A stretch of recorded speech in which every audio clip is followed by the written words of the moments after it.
കേരളത്തിലെ ഏറ്റവും മികച്ച ഇഗ്നോ കോച്ചിംഗ് പ്ലാറ്റ്ഫോമായ ലേൺവൈസ് അവതരിപ്പിക്കുന്ന IGNOU focus 4.0. Learnwise academic research ടീമിന്റെ നേതൃത്വത്തിൽ IGNOU previous year question paper ultimate analysis 4.0യിലൂടെ ഇഗ്നോ ഡിഗ്രി PG പ്രോഗ്രാമുകളുടെ previous year question paper machine learning algorithms ഉപയോഗപ്പെടുത്തി വളരെ കോംപ്രിഹെൻസീവായ രീതിയിൽ അനലൈസ് ചെയ്ത് നിങ്ങളുടെ മുന്നിലേക്ക് എത്തിക്കുന്നു. ഇഗ്നോ ഫോക്കസിന്റെ ഭാഗമായിട്ടുള്ള മുൻകാല ചോദ്യ പേപ്പറുകളുടെ ഡീറ്റെയിൽഡ് അനാലിസിസും പ്രഡിക്റ്റീവ് ക്വസ്റ്റ്യൻ പേപ്പേഴ്സിന്റെ മോഡൽ ആൻസേഴ്സും അടങ്ങിയ PDF ഫയലുകൾ ലേൺവൈസിന്റെ ആപ്പിൽ അതാത് കോഴ്സുകളിൽ ലഭ്യമാണ്. ലേൺവൈസിന്റെ പ്രോഗ്രാമുകളെ കുറിച്ച് കൂടുതൽ അറിയാൻ വീഡിയോയുടെ ഡിസ്ക്രിപ്ഷൻ ബോക്സ് സന്ദർശിക്കുക. അവിടെ കാണുന്ന നമ്പറിൽ വാട്സ്ആപ്പ് വഴിയോ കോൾ വഴിയോ എത്രയും പെട്ടെന്ന് ബന്ധപ്പെടുക. 75 92 93 96 16 എന്നതാണ് നമ്പർ. ഒന്നുകൂടെ പറയാം, 75 92 93 96 16. അപ്പോൾ വരുന്ന ഇഗ്നോ എക്സാംസിന് എല്ലാ ലേണേഴ്സിനും എല്ലാവിധ ആശംസകളും നേരുന്നു. All the best. Hi all. അപ്പം നമ്മൾ ഇന്നിവിടെ MCO 023 സ്ട്രാറ്റജിക് മാനേജ്മെന്റിന്റെ ഇഗ്നോ മുൻകാല ചോദ്യ പേപ്പർ അൾട്ടിമേറ്റ് അനാലിസിസ് ആണ് നമ്മൾ നോക്കാൻ പോകുന്നത്. Okay, MCO 023 strategic management. ഇത് അതിന്റെ ഇപ്പൊ നമ്മൾ എക്സാം എഴുതാൻ പോവാണല്ലേ. അപ്പം നമ്മുടെ ലാസ്റ്റ് മിനിറ്റ് പ്രിപ്പറേഷനിലേക്ക് പോകുമ്പോൾ നമ്മൾ ഓവറോൾ ആയിട്ടായിരിക്കും നോക്കുന്നുണ്ടാവുക. നമുക്ക് ആവശ്യമുള്ളതും നമുക്ക് ആവശ്യമില്ലാത്തതും എല്ലാം നമ്മൾ ഓവറോൾ ആയിട്ട് നോക്കുന്നുണ്ടാവും. അപ്പൊ അങ്ങനെ നോക്കുന്നിടത്ത് ഏറ്റവും ഹെൽപ്ഫുൾ ആയി നമുക്ക് യൂസ് ചെയ്യാൻ പറ്റുക, അല്ലെങ്കിൽ നമുക്ക് ഏറ്റവും എഫക്റ്റീവ് ആയിട്ട് യൂസ് ചെയ്യാൻ പറ്റുന്ന ഒരു ഗൈഡാണ് നമ്മുടെ ഈ ഇഗ്നോ അൾട്ടിമേറ്റ് അനാലിസിസ് എന്ന് പറയുന്നത്. കാരണം ഇതുവരെയുള്ള പാസ്റ്റ് എക്സാമുകളുടെ ക്വസ്റ്റ്യൻ പേപ്പർ അനലൈസ് ചെയ്തിട്ട് ഏതൊക്കെ ഇമ്പോർട്ടന്റ് ഏരിയ, ഏതൊക്കെയാണ് നമ്മൾ ഏറ്റവും കൂടുതൽ ഫോക്കസ് ചെയ്യേണ്ടത്, ഏതാണ് നമ്മൾ ലോ പ്രയോറിറ്റി കൊടുക്കേണ്ടത് എന്നുള്ളത് അത്രയും അനലൈസ് ചെയ്ത് നമ്മൾ അത്രയും ഡീറ്റെയിൽ ആയിട്ട് എന്ത് ചെയ്യുന്നുണ്ട്, ഈ ഗൈഡിനകത്ത് പറയുന്നുണ്ട്. അപ്പൊ നിങ്ങളുടെ ഒരു ലാസ്റ്റ് മിനിറ്റ് പ്രിപ്പറേഷനിലേക്ക്, അല്ലെങ്കിൽ നിങ്ങളുടെ ആ ഒരു മാരത്തോണിലേക്ക് ഏറ്റവും കൂടുതൽ എഫക്റ്റീവ് ആക്കാനും, അതല്ലെങ്കിൽ അത്രയും കൂടുതൽ നിങ്ങൾക്ക് കൂടുതൽ ഇമ്പോർട്ടന്റ് ഏരിയാസ് ഫോക്കസ് ചെയ്യാനായിട്ട് എന്ത് ചെയ്യുന്നുണ്ട്, ഈ ഗൈഡ് ബുക്ക് അല്ലെങ്കിൽ ഈ ഒരു ഗൈഡ് നിങ്ങളെ ഹെൽപ്പ് ചെയ്യും. അപ്പം നമുക്ക് എന്ത് ചെയ്യാം, അതിന്റെ അകത്ത് എന്തൊക്കെയാണ് നമ്മൾ ഇന്ന് നോക്കാൻ പോകുന്നതെന്ന് നോക്കാം. അതിൽ നമ്മൾ സിലബസ് മാപ്പിംഗ് ഉണ്ട്. എന്നുവെച്ചാൽ ഓരോ ബ്ലോക്ക് വൈസ് അല്ലെങ്കിൽ യൂണിറ്റ് വൈസ് ഏതൊക്കെയാണ് ഹൈ ഫ്രീക്വൻസി ആയിട്ട് ചോദിക്കുന്ന ബ്ലോക്ക്, അല്ലെങ്കിൽ ഏതൊക്കെയാണ് ഹൈ ഫ്രീക്വൻസി ആയിട്ട് ചോദിക്കുന്ന യൂണിറ്റ്സ് എന്ന് നമ്മൾ നോക്കുന്നുണ്ട്. അതേപോലെ തന്നെ ഇതുവരെയുള്ള പാസ്റ്റ് എക്സാമിന്റെ പാറ്റേൺസ് നമ്മൾ, അല്ലെങ്കിൽ അതിന്റെ ട്രെൻഡ്സ് നമ്മൾ നോക്കിയിട്ട് ഇനി എന്തായിരിക്കും വരാൻ ചാൻസ് ഉണ്ടാവുക, അല്ലെങ്കിൽ ഏറ്റവും കൂടുതൽ ചോദിക്കുന്ന എക്സാം പാറ്റേൺ ഏതാന്ന് നമ്മൾ അനലൈസ് ചെയ്യുന്നുണ്ട്. പിന്നെ റെക്കറിംഗ് ക്വസ്റ്റ്യൻസ് റിവ്യൂ, ഇതുവരെ ചോദിച്ചിട്ടുള്ള റെക്കറിംഗ് ആയിട്ട് വന്നിട്ടുള്ള ക്വസ്റ്റ്യൻസ് ഒക്കെ നമ്മൾ എന്ത് ചെയ്യുന്നുണ്ട്, ഇവിടെ റിവ്യൂ ചെയ്യുന്നുണ്ട്. Then topic probability and prediction, ഇനി 2025 ജൂണിലേക്ക് വരുന്ന ക്വസ്റ്റ്യൻസ് അല്ലെങ്കിൽ പ്രെഡിക്റ്റ് ചെയ്യാണ് ഇതൊക്കെ വരാൻ ചാൻസ് ഉണ്ട്. നമ്മൾ എങ്ങനെയാണ് ഹൈ പ്രയോറിറ്റി നോക്കിയിട്ട്, അല്ലെങ്കിൽ ആ ഒരു ഇതുവരെ ഉള്ള പാറ്റേൺസ് നോക്കിയിട്ട് ഇനി എന്തായിരിക്കും വരാനുള്ള ഹൈ പ്രോബബിലിറ്റി അല്ലെങ്കിൽ പ്രെഡിക്റ്റീവ് ഏതാണ് എന്ന് നമ്മൾ നോക്കുന്നുണ്ട്. ദെൻ ഒരു mock predictive paper, question paper നമ്മൾ എന്ത് ചെയ്യുന്നുണ്ട്, ഇവിടെ അനലൈസ് ചെയ്യുന്നുണ്ട്. ദെൻ അതിന്റെ model answers and marking scheme നമ്മൾ ഇവിടെ നോക്കുന്നുണ്ട്. അപ്പൊ ഇതിന്റെയൊക്കെ ഒരു ഔട്ട്കം എന്ന് പറയുന്നത് എന്താണ്, നിങ്ങളുടെ ഒരു ലാസ്റ്റ് മിനിറ്റ് നിങ്ങൾക്ക് ഒരു പ്രിപ്പറേഷൻ ചെയ്യുന്ന സമയത്ത് ഈ ഒരു ഗൈഡും കൂടെ നിങ്ങൾ വെച്ചിട്ട് നിങ്ങൾ പ്രിപ്പയർ ചെയ്യുകയാണെങ്കിൽ നിങ്ങളുടെ പെർഫോമൻസിനെ ഇപ്പോഴത്തെ നിന്നും കുറച്ചും കൂടെ എഫക്റ്റീവ് ആയിട്ട് നിങ്ങൾക്ക് എന്ത് ചെയ്യാൻ പറ്റും, മുന്നോട്ട് കൊണ്ടുപോകാനായിട്ട് പറ്റും. ഇപ്പൊ ലാസ്റ്റ് മിനിറ്റ് നമ്മൾ ഒരു പ്രിപ്പറേഷൻ ചെയ്യുന്ന സമയത്ത് നമുക്ക് ആവശ്യമുള്ളതും ആവശ്യമില്ലാത്തതും എല്ലാം കൂടെ ചേർത്ത് നമ്മൾ ടൈം കൺസ്യൂമിങ് ചെയ്യും. പക്ഷെ നമുക്ക് അത്രയും ഓർത്തിരിക്കാനോ അല്ലെങ്കിൽ നമുക്ക് അത്രയും എഫക്റ്റീവ് ആയിട്ട് യൂസ് ചെയ്യാൻ പറ്റില്ല. അങ്ങനെയുള്ളിടത്ത് ഈ ഒരു ഗൈഡ് വരികയാണെങ്കിൽ, അല്ലെങ്കിൽ നമ്മൾ ഇതിനകത്തുള്ള കാര്യങ്ങൾ ഒന്ന് നോക്കി മനസ്സിലാക്കിയതിനു ശേഷം പഠിക്കുകയാണെങ്കിൽ ഇതൊക്കെ വേണം ഏതൊക്കെ വേണ്ടാം എന്നുള്ളത് നമുക്ക് ഐഡന്റിഫൈ ചെയ്യും. അതിൽ വേണ്ടത് നമ്മൾ നല്ലതുപോലെ ഇമ്പോർട്ടൻസ് കൊടുത്ത് പഠിക്കുകയും ചെയ്യുകയാണെങ്കിൽ അതിനനുസരിച്ച് നമുക്ക് എന്ത് ചെയ്യാൻ പറ്റും, നമ്മുടെ എക്സാമിന് പെർഫോം ചെയ്യാനായിട്ട് പറ്റും. അപ്പൊ അത്രയും നമുക്കൊരു ക്ലാരിറ്റി ഉണ്ടാവും, നമുക്കൊരു കോൺഫിഡൻസ് ഉണ്ടാവും നമ്മൾ എന്താണ് ചെയ്യേണ്ടത്, അല്ലെങ്കിൽ നമ്മൾ എന്താണ് എഴുതേണ്ടത് എന്നുള്ളത്. അപ്പൊ അതിനൊക്കെ ഹെൽപ്പ് ചെയ്യുന്ന ഒരു ഗൈഡ് ബുക്കാണ് ഈ മുൻകാല ചോദ്യ പേപ്പർ അൾട്ടിമേറ്റ് അനാലിസിസ് എന്ന് പറയുന്നത്. അപ്പൊ അത് നമുക്ക് എന്ത് ചെയ്യാം, ഓരോ ബ്ലോക്ക് വൈസ് അല്ലെങ്കിൽ ഓരോ രീതിയിൽ നമുക്ക് എന്ത് ചെയ്യാം, ഇൻ ഡെപ്ത് ആയിട്ട് നോക്കാം. അതിൽ syllabus mapping by block unit and topic ആണ് നമ്മൾ നോക്കുന്നത്. അതിൽ ഈ ഒരു ബാർ ചാർട്ട് നോക്കിയാൽ തന്നെ നിങ്ങൾക്ക് മനസ്സിലാവും. 4 ബ്ലോക്കാണുള്ളത്. അതില് ഫസ്റ്റ് ബ്ലോക്ക് 1 ആണ് എന്ത് ഏറ്റവും കൂടുതൽ റെക്കറിംഗ് ആയിട്ട് അല്ലെങ്കിൽ ഏറ്റവും റെലവൻസ് ഉള്ള ബ്ലോക്ക് എന്ന് പറയുന്നത് ബ്ലോക്ക് 1 ആണ്. അത് ഇമ്പോർട്ടൻസ് ഉള്ളതാണ് ബ്ലോക്ക് 2, ദെൻ ബ്ലോക്ക് 3, ബ്ലോക്ക് 4 ആ ഒരു ലെവലിൽ തന്നെയാണ്. അപ്പൊ നമുക്ക് ഈ ഒരു ബാർ ചാർട്ട് നോക്കുമ്പോൾ തന്നെ നമുക്കറിയാം ഏറ്റവും കൂടുതൽ റെലവൻസ് ഉള്ള ഒരു ബ്ലോക്ക് എന്ന് പറയുന്നത് എന്താണ്, ബ്ലോക്ക് 1 ആണ്. ഇനി ഇതൊരു ഹീറ്റ് മാപ്പ് സമ്മറിയാണ്. ബ്ലോക്ക് വൈസും യൂണിറ്റ് വൈസും എന്താണ് ഒരു ഹീറ്റ് മാപ്പ് സമ്മറിയാണ്. ഇതില് ഏറ്റവും ഡാർക്ക് ഷെയ്ഡ് എന്ന് പറയുന്നത് അത് ഇൻഡിക്കേറ്റ് ചെയ്യുന്നത് ഏറ്റവും ഇമ്പോർട്ടന്റ് ആയിട്ടുള്ള ഏരിയ അല്ലെങ്കിൽ ഇമ്പോർട്ടന്റ് ആയിട്ടുള്ള യൂണിറ്റ് എന്നാണ്. അതിന്റെ ഓരോ ഡാർക്ക് ഷെയ്ഡ് കുറഞ്ഞു വരുന്നതിനനുസരിച്ചും അതിന്റെ ഇമ്പോർട്ടൻസ് കുറവ് എന്നാണ് അർത്ഥം. അപ്പൊ ഇതില് ബ്ലോക്ക് 1 യൂണിറ്റ് 1 ആണ് എന്താണ് 10 എന്നുള്ളത്. 10 എന്ന് പറയുമ്പോൾ ഹൈ കാറ്റഗറിയിൽ വരികയാണ്. അപ്പൊ ഡാർക്ക് ടോൺ ആണ്, അപ്പൊ ഹൈ കാറ്റഗറി ആയിരിക്കും വരുന്നത്. അപ്പൊ ബ്ലോക്ക് 1 യൂണിറ്റ് 1 എന്ന് പറയുന്നത് ഏറ്റവും ഹൈ ഇമ്പോർട്ടന്റ് ആയിട്ടുള്ള ഒരു യൂണിറ്റ് ആണ്. ദെൻ യൂണിറ്റ് 2 എന്ന് പറയുന്നത് യൂണിറ്റ് 3യെക്കാട്ടിലും എന്താണ് ലെസ് ഇമ്പോർട്ടന്റ് ആണ്. യൂണിറ്റ് 3 ആണ് പിന്നെയും കമ്പാരിറ്റീവ്ലി എന്താണ് യൂണിറ്റ് 2വിനെക്കാട്ടിലും ഹയർ ആയിട്ട് നിൽക്കുന്നത്. അപ്പം ഇതിന്റെ ഒരു ഓർഡർ പറയുകയാണെങ്കിൽ ബ്ലോക്ക് 1 യൂണിറ്റ് 1 ആണ് ഏറ്റവും ഹൈ ഇമ്പോർട്ടന്റ്, ദെൻ യൂണിറ്റ് 3, പിന്നെ യൂണിറ്റ് 2 അങ്ങനെ. ഈ ബ്ലോക്ക് 2വിലേക്ക് നോക്കുകയാണെങ്കിൽ യൂണിറ്റ് 5 ആണ് 9 അല്ലെ. 9 എന്ന് പറയുന്നത് ഒരു മീഡിയം റേഞ്ച് ആണ്. മീഡിയം റേഞ്ചിലായിരിക്കും യൂണിറ്റ് 5 നിൽക്കുക. അതേപോലെ തന്നെ യൂണിറ്റ് 4ഉം യൂണിറ്റ് 6ഉം 7 റേഞ്ചിലാണ്. അതും എന്താണ് ഒരു മീഡിയം റേഞ്ചിലാണുള്ളത്. ദെൻ ബ്ലോക്ക് 3യില് യൂണിറ്റ് 8 എന്ന് പറയുന്നത് എന്താണ്, അതും ഒരു മീഡിയം റേഞ്ച് ആണ്. 8ഉം 9 യൂണിറ്റ് 8ഉം 9ഉം എന്താണ് 7 ഷെയ്ഡ് ആണ്. അതിന്റെ അർത്ഥം അതും ഒരു മീഡിയം റേഞ്ച് ആണെന്നുള്ളതാണ്. പിന്നെ ബ്ലോക്ക് 4നകത്ത് 6ഉം 3ഉം ആണ് എന്താണ് യൂണിറ്റ് 10 to 13 ഉള്ളത്. അതെന്താണ് ലോ കാറ്റഗറി ആണ് കാണിക്കുന്നത്. അപ്പം ഇതില് ബ്ലോക്ക് 4 നോക്കിക്കഴിഞ്ഞാൽ ഏറ്റവും കൂടുതൽ ഹൈ ഡാർക്ക് പ്രോബിലിറ്റി ഉള്ളത് അല്ലെങ്കിൽ ഡാർക്ക് ടോൺ ഉള്ളത് എന്തിനാണ്, യൂണിറ്റ് 1 അല്ലെ. അപ്പം ആ ഒരു ഇതില് എന്ത് ചെയ്യാം, നമുക്ക് യൂണിറ്റ് 1 ഒരു ഇമ്പോർട്ടന്റ് ഒരു യൂണിറ്റ് ആണെന്ന് നമുക്ക് പറയാൻ പറ്റും. ഇനി നമ്മളൊരു കോംപ്രഹെൻസീവ് ടേബിൾ, ഒരു സിലബസ് മാപ്പിംഗ് ഒരു കോംപ്രഹെൻസീവ് ടേബിൾ രൂപത്തിലാണ് നമ്മൾ നോക്കാൻ പോകുന്നത്. അതിൽ block 1 unit 1 meaning, features, importance of strategies, അത് റെലവൻസ് എന്ന് പറയുന്നത് ഹൈ റെലവൻസ് ആണ്. അതൊരു 10 തവണ അപ്പിയർ ചെയ്ത് വന്നിട്ടുള്ളതാണ്. ദെൻ ബ്ലോക്ക് 1 തന്നെ unit 2 strategic management process and intent, അതും എന്താണ് ഒരു മീഡിയം റേഞ്ചിലാണുള്ളത്. അതൊരു 8 തവണ അപ്പിയർ ചെയ്ത് വന്നിട്ടുള്ളതാണ്. പിന്നെ യൂണിറ്റ് 3 ഗ്ലോബലൈസേഷൻ ഫെസ്റ്റിവൽ EPRG, അതെന്താണ് അതും ഒരു മീഡിയം റേഞ്ച് തന്നെയാണ്. ഒരു 9 തവണ അത് അപ്പിയർ ചെയ്ത് വന്നിട്ടുള്ളതാണ്. പിന്നെ ബ്ലോക്ക് 2ലേക്ക് വരുവാണെങ്കിൽ യൂണിറ്റ് 4 എക്സ്റ്റേണൽ എൻവയോൺമെന്റ് അനാലിസിസ്, അതൊരു 7 തവണ അപ്പിയർ ചെയ്ത് വന്നിട്ടുണ്ട്. അതൊരു മീഡിയം റേഞ്ച് ആണ്. പിന്നെ ബ്ലോക്ക് 2 തന്നെ യൂണിറ്റ് 5 വോട്ടേഴ്സ് 5 ഫോഴ്സ്, അതുപോലെ കോമ്പറ്റേറ്റീവ് അനാലിസിസ്, അത് ഒരു 9 തവണയൊക്കെ ചോദിച്ചു വന്നിട്ടുള്ള എന്താണ് ടോപ്പിക് ആണ്. അത് ഒരു മീഡിയം റേഞ്ച് ആണ്. Then unit 6 sort analysis, sort value chain, RBV, അതൊക്കെ 7 തവണ ചോദിച്ചു കണ്ടിട്ടുള്ള ക്വസ്റ്റ്യൻസ് ആണ്, ടോപ്പിക്സ് ആണ്. അത് ഒരു മീഡിയം റേഞ്ച് ആണ് ഉള്ളത്. പിന്നെ ബ്ലോക്ക് 3ലേക്ക് വരുമ്പോൾ യൂണിറ്റ് 7 പോസ്റ്റ് ലീഡർഷിപ്പ് ഡിഫറൻസിയേഷൻ, അത് 8 തവണ ചോദിച്ചിട്ടുള്ള ക്വസ്റ്റ്യൻ ആണ്, ടോപ്പിക് ആണ്. അത് ഒരു മീഡിയം റേഞ്ച് ആണ് ഉള്ളത്. പിന്നെ unit 8 competitive strategy analysis framework, അത് ഒരു 7 ടൈംസ് ചോദിച്ചിട്ടുള്ള ടോപ്പിക്സ് ആണ്. അതൊരു മീഡിയം റേഞ്ച് ആണ്. പിന്നെ block 3 unit 9 cooperative strategy diversification, അതൊരു 7 തവണ ചോദിച്ചിട്ടുള്ള ടോപ്പിക് ആണ്. അതും ഒരു മീഡിയം റേഞ്ച് ആണ്.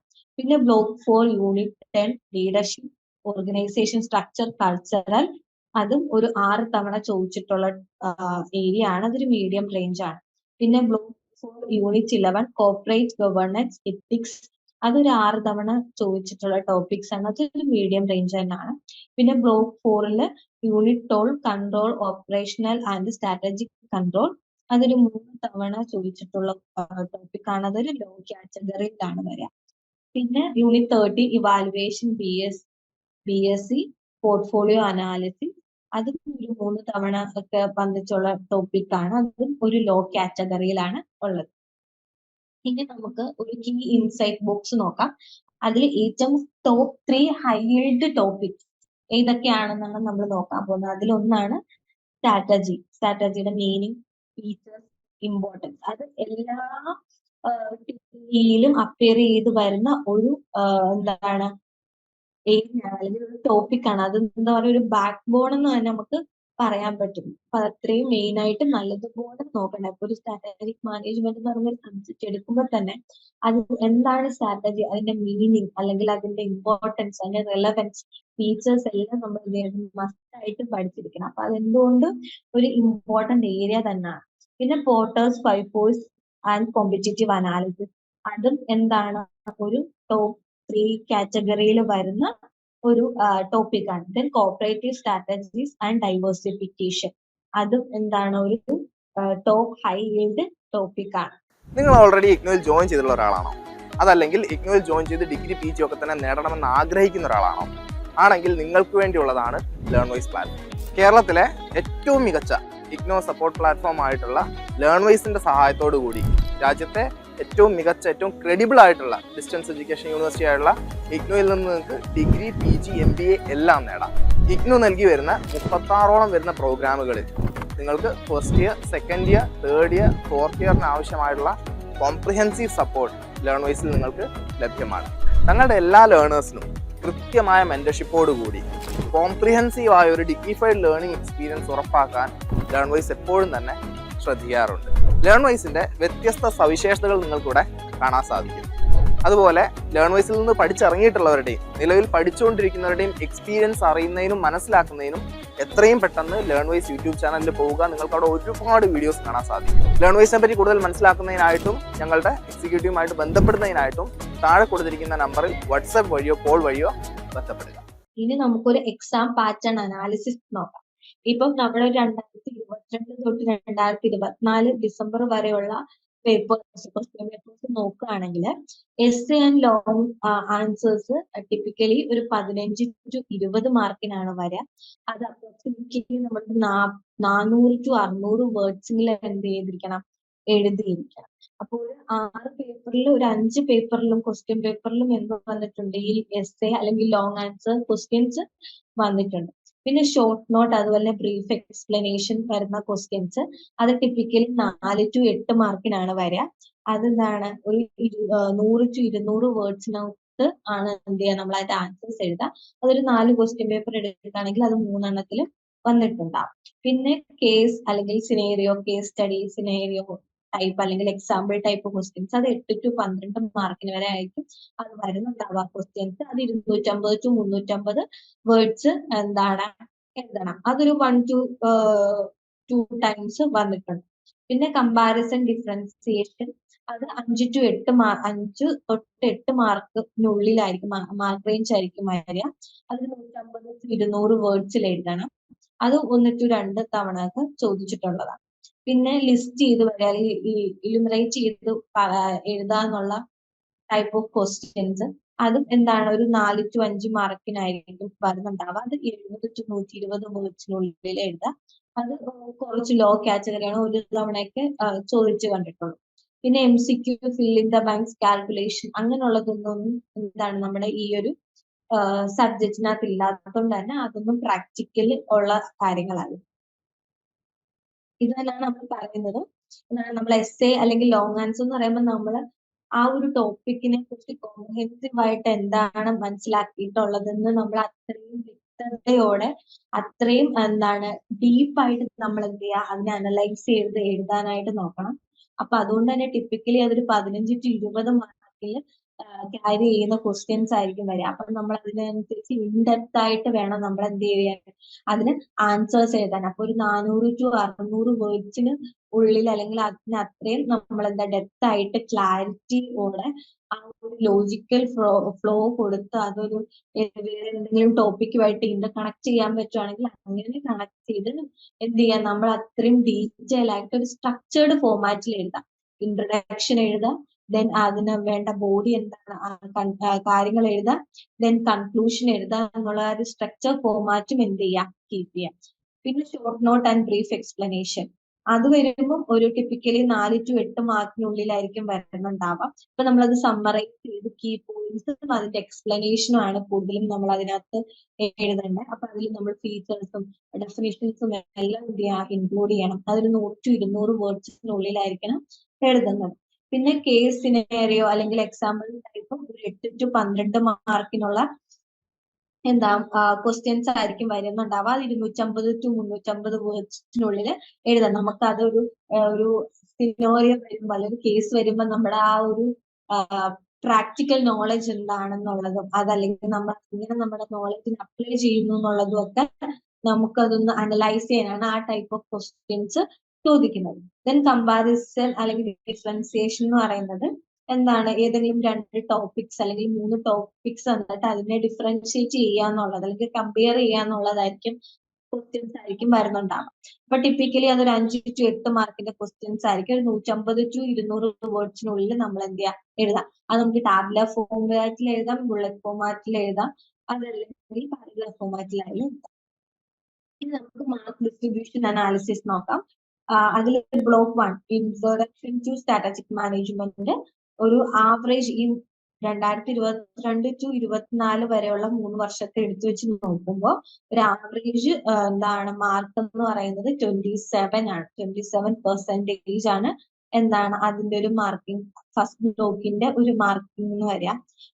ബ്ലോക്ക് 2ലേക്ക് പോവുകയാണെങ്കിൽ എൻവയോൺമെന്റൽ അനാലിസിസ് അതൊരു 23% ഒരു ആവറേജ് മാർക്കിംഗ് എന്ന് പറയുന്നത്. അപ്പൊ അത് ടോട്ടൽ ഷെയറിൽ 23% അത് എടുക്കുന്നുണ്ട്.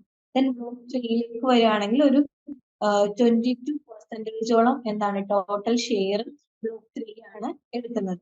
അപ്പൊ ബ്ലോക്ക് 4ലേക്ക് വരുമ്പോൾ ഒരു 80% മാത്രമേ എന്ത് ചെയ്യുന്നുള്ളൂ ബ്ലോക്ക് 4ൽ എടുക്കുന്നുള്ളൂ. പിന്നെ ജനറൽ ആയിട്ട് അല്ലെങ്കിൽ ഇന്റഗ്രേറ്റ് ചെയ്ത് വരുന്ന ക്വസ്റ്റ്യൻസ് എന്ത് ചെയ്യുന്നുണ്ട് ഒരു 10% ചോദിക്കുന്നുണ്ട്. അപ്പൊ അതും കൂടെ തീർക്കുമ്പോൾ ഏറ്റവും കൂടുതൽ മാർക്ക് വരുന്നത് ബ്ലോക്ക് 1ൽ നിന്നാണ്. 27% ബ്ലോക്ക് 1ൽ നിന്നായിരിക്കും ക്വസ്റ്റ്യൻസ് വരിക. അങ്ങനെ 100% ടോട്ടൽ ഇതിൽ 27% ബ്ലോക്ക് 1, പിന്നെ ഒരു 23% ബ്ലോക്ക് 2, 22% ബ്ലോക്ക് 3 ആൻഡ് 80% ബ്ലോക്ക് 4. പിന്നെ ബാക്കി റിമൈനിങ് 10 വരെ അതൊരു ജനറൽ ക്വസ്റ്റ്യൻ അല്ലെങ്കിൽ ഇന്റഗ്രേറ്റഡ് ക്വസ്റ്റ്യൻ ആയിരിക്കും. ഇത് നമ്മുടെ ക്വസ്റ്റ്യൻ ഫോമാറ്റ് ആണ്. അതിൽ ആ ഒരു ഓറഞ്ച് ഷെയ്ഡ് എന്ന് പറയുന്നത് എസ് എ ക്വസ്റ്റ്യൻ ആണ്. നമുക്കറിയാം എക്സ് എ ക്വസ്റ്റ്യൻ എന്ന് പറയുന്നത് ഡിക്രീസ് ചെയ്ത് വരികയാണ്. ആദ്യം ഉണ്ടായിരുന്നതിൽ നിന്നും ഡിക്രീസ് ചെയ്തിട്ടാണ് എന്ത് വരുന്നത് ക്വസ്റ്റ്യൻസ് വരുന്നത്. പക്ഷെ ഷോർട്ട് അല്ലെങ്കിൽ ബ്രീഫ് ക്വസ്റ്റ്യൻസ് എന്ന് പറയുന്നത് 24ൽ നിന്നും 28ലേക്ക് എന്ത് ചെയ്തിട്ടുണ്ട് ഇൻക്രീസ് ചെയ്യാണ് ചെയ്തിട്ടുള്ളത് ഈ ഓവർ ദ ടൈമില്. അതേപോലെ തന്നെ കേസ് അല്ലെങ്കിൽ ക്വസ്റ്റ്യൻസും 13ൽ നിന്നും 18ലേക്ക് ഇൻക്രീസ് ചെയ്യുക. അപ്പം കൂടുതലും ഇപ്പം ഒരു 2022 തൊട്ട് 24 വരെയുള്ള പാറ്റേൺ എടുത്തു വെച്ച് നോക്കുമ്പോൾ എസ് എ അല്ലെങ്കിൽ ലോങ് ആൻസേഴ്സ് കുറഞ്ഞു വരികയും അതേപോലെ തന്നെ ഷോർട്ട് നോട്ട് അല്ലെങ്കിൽ കേസ് സ്റ്റഡി കൊടുത്തത് കൂടി വരികയാണ് ചെയ്യുന്നത്. അതിന്റെ ആ ഒരു എക്സ്പ്ലനേഷൻ ആണ് നമ്മൾ കണ്ട ഗ്രാഫിക്കലിന്റെ ഒരു എക്സ്പ്ലനേഷൻ ആണ്. 55ൽ നിന്നും 2024ലേക്ക് വന്നപ്പോൾ 48% എന്ത് കുറയുന്നുണ്ട്. പക്ഷെ കേസും ഷോർട്ട് നോട്ടും പോലുള്ള ക്വസ്റ്റ്യൻസ് എന്ത് ചെയ്യുന്നുണ്ട് അവര് സ്ലൈറ്റ്ലി ഇൻക്രീസ് ചെയ്യാണ് ചെയ്യുന്നത്. ഇനി നമ്മളിപ്പം ഇമ്പോർട്ടന്റ് ഏരിയ നോക്കി അല്ലെങ്കിൽ നമ്മുടെ എക്സാം പാറ്റേൺ നോക്കി എല്ലാ കാര്യങ്ങളും നോക്കി. പക്ഷെ നമുക്ക് ഏറ്റവും ഇമ്പോർട്ടന്റ് ആയിട്ടും കൂടെ വേണ്ട ഒരു കാര്യം കൂടാണ് ടൈം മാനേജ്മെന്റ് എന്ന് പറയുന്നത്. നമ്മൾ നല്ലതുപോലെ ഒന്നും ടൈം മാനേജ് ചെയ്തില്ല എങ്കിൽ നമുക്ക് അതിനനുസരിച്ച് എന്ത് ചെയ്യുന്നുണ്ട് നമുക്ക് നമ്മുടെ ആൻസേഴ്സ് അത്രയും നമുക്ക് എഫക്റ്റീവ് ആയിട്ട് എഴുതാനായിട്ട് പറ്റില്ല. അപ്പൊ നമ്മൾ ഓരോ ക്വസ്റ്റ്യനും അല്ലെങ്കിൽ ഓരോ ആൻസേഴ്സിനും നമുക്ക് കൃത്യമായിട്ടുള്ള ടൈം എന്ത് ചെയ്യണം നമ്മൾ അലോക്കേറ്റ് ചെയ്ത് കൊടുത്തിട്ട് അതിനുള്ളിൽ എഴുതാനായിട്ട് മാക്സിമം നമ്മൾ എന്ത് ചെയ്യണം ശ്രമിക്കണം. അപ്പൊ ആകെ നമുക്ക് 3 മണിക്കൂറായിരിക്കും ഉണ്ടാവുക. അതിൽ 100 മാർക്കിനായിരിക്കും ക്വസ്റ്റ്യൻസ് ഉണ്ടാവുക. അപ്പൊ നമ്മൾ ഒരു 18 മിനിറ്റ്സ് നമ്മൾ എന്ത് ചെയ്യാം എസ് എ അല്ലെങ്കിൽ ലോങ് ആൻസർ ക്വസ്റ്റ്യൻസിന് നമ്മൾ എന്ത് ചെയ്യുക സ്പെൻഡ് ചെയ്യാന്നുള്ളതാണ്. അപ്പം ഒരു 5-6 ക്വസ്റ്റ്യൻസ് അതിൽ എന്താണ് ഒരു ക്വസ്റ്റ്യൻസിന് 15 മിനിറ്റ് ടു 18 മിനിറ്റ് വരെയൊക്കെ കൊടുത്തിട്ട് നമ്മൾ എന്ത് ചെയ്യുക, ആൻസേഴ്സ് എഴുതാം. പിന്നെ ഷോർട്ട് നോട്ട്സിനാണെങ്കിൽ 50 മിനിറ്റ്സ് വെച്ചിട്ട് വേണം നമ്മൾ എന്ത് ചെയ്യുക, അലോക്കേറ്റ് ചെയ്ത് കൊടുക്കാൻ. കേസ് സിനാരിയോ ഒക്കെ ആണെങ്കിൽ 30 മിനിറ്റ് വെച്ചിട്ട് വേണം നമ്മൾ എന്ത് ചെയ്യാൻ, ആ ഒരു ക്വസ്റ്റ്യൻസ് എഴുതാനായിട്ട്. അങ്ങനെ വേണം എന്ത് ചെയ്യാൻ, നമ്മൾ ആൻസേഴ്സ് എഴുതാൻ. എന്നാൽ മാത്രമേ നമുക്ക് കറക്റ്റ് ആ ഒരു ഫുൾ ലെങ്തിൽ നമുക്ക് ആൻസേഴ്സ് എഴുതാനും അല്ലെങ്കിൽ നമുക്ക് എന്തൊക്കെ അറിയാമോ അതെല്ലാം നമുക്ക് എഴുതാനും അല്ലെങ്കിൽ നമുക്ക് അതൊന്നും ആലോചിച്ചെടുത്ത് നമുക്ക് എഴുതി അടുത്തൊരു ക്വസ്റ്റ്യനിലേക്ക് പോകാനും ഒക്കെ നമ്മളെ കൊണ്ട് പറ്റണമെങ്കിൽ നമുക്ക് അത്രയും പ്രോപ്പർ ആയിട്ടുള്ള ഒരു ടൈം മാനേജ്മെന്റ് ഉണ്ടായിരിക്കണം. അതേപോലെ തന്നെ നമ്മൾ എഴുതുമ്പോൾ ഒരു 5 മിനിറ്റ് ഒരു 10 മിനിറ്റ് മുമ്പ് നമ്മൾ എഴുതി തീരുന്ന രീതിയിൽ എന്ത് ചെയ്യാം, നമ്മൾ ടൈം അലോക്കേറ്റ് ചെയ്യാം. ആ ഒരു ലാസ്റ്റ് 10 മിനിറ്റ്സിൽ അല്ലെങ്കിൽ ആ ലാസ്റ്റ് ഒരു 15 മിനിറ്റ്സിൽ നമ്മൾ എല്ലാത്തിനും ആൻസേഴ്സ് ചെയ്തിട്ടില്ലേ, നമ്മൾ എല്ലാ ആൻസേഴ്സും എഴുതിയിട്ടില്ലേ, ക്വസ്റ്റ്യൻ നമ്പർ കറക്റ്റ് ആയിട്ടല്ലേ ഇട്ടിരിക്കുന്നത് എന്നെല്ലാം നമ്മൾ എന്ത് ചെയ്യുക, ഒരു ഇവാലുവേറ്റ് ചെയ്യുക, അനലൈസ് ചെയ്യുക, അല്ലെങ്കിൽ ഒരു ലാസ്റ്റ് മിനിറ്റ് റഷ് എന്ത് ചെയ്യുക, ഒഴിവാക്കുക. അതുപോലെ തന്നെ ആദ്യം തുടങ്ങുന്നതിന് ഒരു 5 മിനിറ്റും എഴുതുന്നതിന് ഒരു 5 മിനിറ്റ് മുമ്പ് ക്വസ്റ്റ്യൻസ് ഒരു തവണ വായിക്കുക, 2 തവണ വായിക്കുക, പറ്റുമെങ്കിൽ 3 തവണ വായിക്കുക. ആദ്യം ഒരു തവണ വായിക്കുമ്പോൾ നമുക്ക് ചിലപ്പോൾ മനസ്സിലായി എന്ന് വരില്ല. രണ്ടാമത്തെ തവണ നമുക്ക് കുറച്ചൊക്കെ മനസ്സിലാവും. മൂന്നാമത്തെ തവണ ചിലപ്പോൾ നമുക്ക് ഓർമ്മ വരും ഇതാണ് ഇതിന്റെ ആൻസർ എന്നുള്ള രീതിയിൽ. അപ്പൊ നമ്മൾ അതുപോലെ എന്ത് ചെയ്യുക, റിപ്പീറ്റഡ് ആയിട്ട് മനസ്സിലാവാത്ത ക്വസ്റ്റ്യൻസ് റിപ്പീറ്റഡ് ആയിട്ട് എന്ത് ചെയ്യുക, വായിച്ച് നോക്കുക. ഇനി നമുക്ക് repeated questions block unit topic wise repeated ആയിട്ട് ചോദിച്ചിട്ടുള്ള ക്വസ്റ്റ്യൻസ് നോക്കാം. അതിലൊരു 10 റെക്കറിംഗ് ക്വസ്റ്റ്യൻസ് ആണ് നമ്മൾ ഇവിടെ നോക്കുന്നത്. അതിലൊന്നാണ് what is the meaning of strategy, discuss its features and importance. അത് 7 തവണ വന്നിട്ടുള്ളതാണ്. പിന്നെ explain Porter's 5 force framework, how can it be used for analysing industry competition. അതൊരു 6 തവണ ചോദിച്ചിട്ടുള്ളതാണ്. ഇനി define and differentiate between strategy versus policy and strategy versus tactics. അതൊരു 6 തവണ ചോദിച്ചിട്ടുള്ള ക്വസ്റ്റ്യൻസ് ആണ്. പിന്നെ describe the strategy management process, explain strategy intent. ഇതും ഒരു 5 തവണ ചോദിച്ചിട്ടുള്ള ഒരു ടോപ്പിക്കാണ്. ഇഗ്നോയിൽ ജോയിൻ ചെയ്ത ഒരാളാണോ നിങ്ങൾ? അല്ലെങ്കിൽ ഇഗ്നോയിൽ നിന്നൊരു ഡിഗ്രിയോ പി ജി ചെയ്യണമെന്ന് ആഗ്രഹമുള്ള ഒരാളാണോ? എങ്കിൽ നിങ്ങൾക്ക് വേണ്ടിയുള്ളതാണ് ലേൺവൈസ് പ്ലാറ്റ്ഫോം. കേരളത്തിലെ ഏറ്റവും മികച്ച ഇഗ്നോ സപ്പോർട്ട് പ്ലാറ്റ്ഫോമായ ലേൺവൈസിന്റെ സഹായത്തോടു കൂടി രാജ്യത്തെ ഏറ്റവും മികച്ച ഏറ്റവും ക്രെഡിബിൾ ആയിട്ടുള്ള ഡിസ്റ്റൻസ് എഡ്യൂക്കേഷൻ യൂണിവേഴ്സിറ്റിയായ ഇഗ്നോയിൽ നിന്ന് ഡിഗ്രി, പി ജി, MBA ഒക്കെ നേടാം. 36ഓളം വരുന്ന പ്രോഗ്രാമുകൾ നിങ്ങൾക്ക് first year, second year, third year, fourth ഇയറിന് ആവശ്യമായിട്ടുള്ള ഫുൾ സപ്പോർട്ടും ലേൺവൈസിൽ അവൈലബിൾ ആണ്. തങ്ങളുടെ ഓരോ ലേണേഴ്സിനും കൃത്യമായ മെന്റർഷിപ്പോട് കൂടി കോംപ്രിഹെൻസീവായ ഒരു ഡിഗ്നിഫൈഡ് ലേണിംഗ് എക്സ്പീരിയൻസ് ഉറപ്പുവരുത്തുന്ന ലേൺവൈസിന്റെ സവിശേഷതകൾ നിങ്ങൾക്ക് ഇവിടെ കാണാം. ലേൺവൈസിൽ മുൻപ് പഠിച്ചതോ ഇപ്പോൾ പഠിച്ചുകൊണ്ടിരിക്കുന്ന ലേണേഴ്സിന്റെ എക്സ്പീരിയൻസിനെ കുറിച്ച് അറിയുന്നതിനായി ലേൺവൈസിന്റെ യൂട്യൂബ് ചാനൽ ഇപ്പോൾ തന്നെ സന്ദർശിക്കാം. അവിടെ നിങ്ങൾക്ക് ധാരാളം വീഡിയോസ് കാണാനാകും. കൂടുതൽ വിവരങ്ങൾ അറിയുന്നതിനായി താഴെ കൊടുത്തിരിക്കുന്ന നമ്പറിൽ കോൾ വഴിയോ വാട്സ്ആപ്പ് വഴിയോ ബന്ധപ്പെടാം. Then what is SWOT analysis? How it is performed in an organization. അത് 5 തവണ ചോദിച്ചിട്ടുള്ളതാണ്. പിന്നെ define corporate governance, describe different models of corporate governance. അത് 6 തവണ ചോദിച്ചിട്ടുള്ളതാണ്. പിന്നെ discuss the concept of differentiation strategy, illustrate with examples. അത് 5 തവണ ചോദിച്ചിട്ടുള്ള ക്വസ്റ്റ്യൻസ് ആണ്. പിന്നെ what do you understand by stability strategy, explain its approaches. ഇതൊരു 4 തവണയൊക്കെ ചോദിച്ചിട്ടുള്ള ടോപ്പിക്കാണ്. പിന്നെ what is competitive strategy, discuss various dimensions to be considered by formulating one. ഇതെന്ന് പറയുന്നത് ഒരു 5 തവണ വന്നിട്ടുള്ള ടോപ്പിക്കാണ്.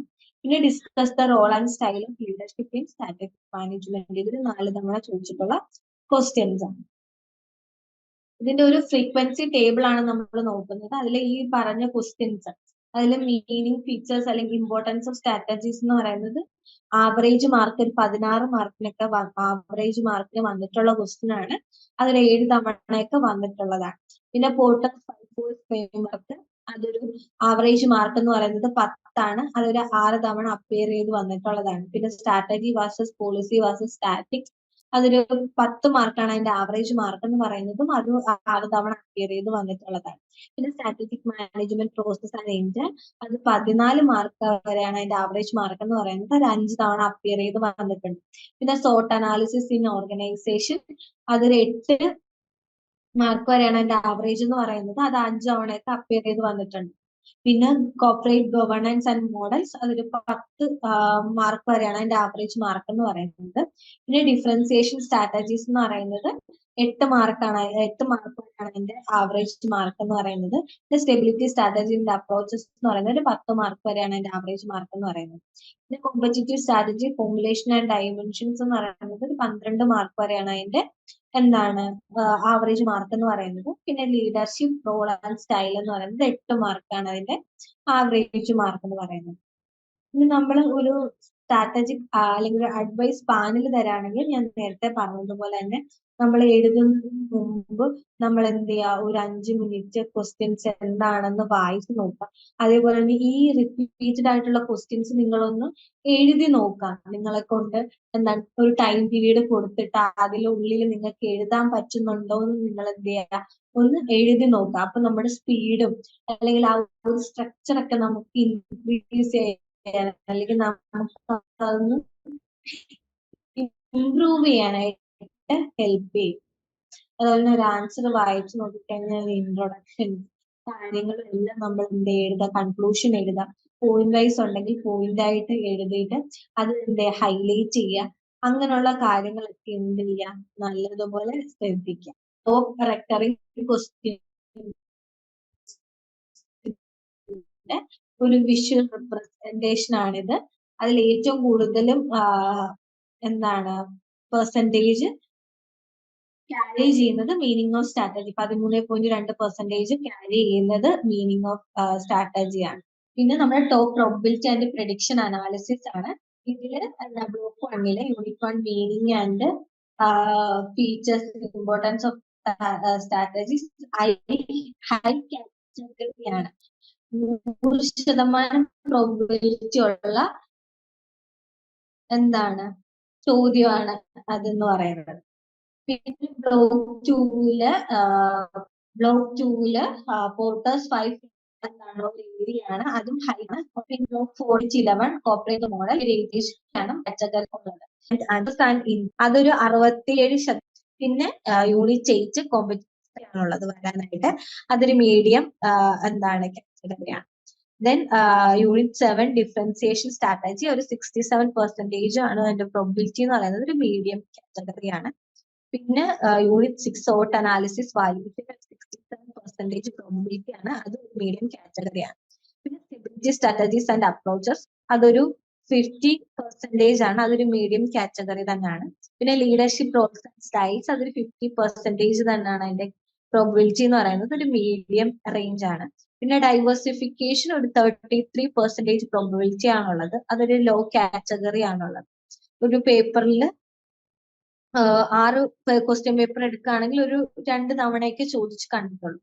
പിന്നെ സ്ട്രാറ്റജിക് ഓപ്പറേഷണൽ കൺട്രോൾ അതും 33% എന്നാണ്, അതും ലോ കാറ്റഗറി ആണ്. പിന്നെ balanced score card portfolio analysis എന്ന് പറയുന്നത് അതും 33% പ്രോബിലിറ്റി ഉള്ളതാണ്, അത് ലോ കാറ്റഗറി. അപ്പൊ ഹൈ എന്ന് പറയുന്നത് എന്താണ്, greater than or equal to 70% മുകളിലോട്ട് പോവാണെങ്കിലാണ് എന്താ അത് ഹൈ കാറ്റഗറി ആവുക. 40 to 69% വരെയാണെങ്കിൽ മീഡിയം, അതുപോലെ 40% ലോ ആണെങ്കിൽ അത് ലോ കാറ്റഗറി ആയിട്ടുണ്ട്. പിന്നെ നമ്മുടെ priority study list high priority എന്ന് പറയുന്നതാണ് എന്ത്, meaning features importance of strategies എന്ന് പറയുന്നത്. പിന്നെ പോർട്ടേഴ്സ് 5 ആൻഡ് കോമ്പറ്റീറ്റീവ് അനാലിസിസ്, പിന്നെ കോപ്പറേറ്റീവ് ഗവേണൻസ് ആൻഡ് മോഡൽസ് എന്ന് പറയുന്നത്.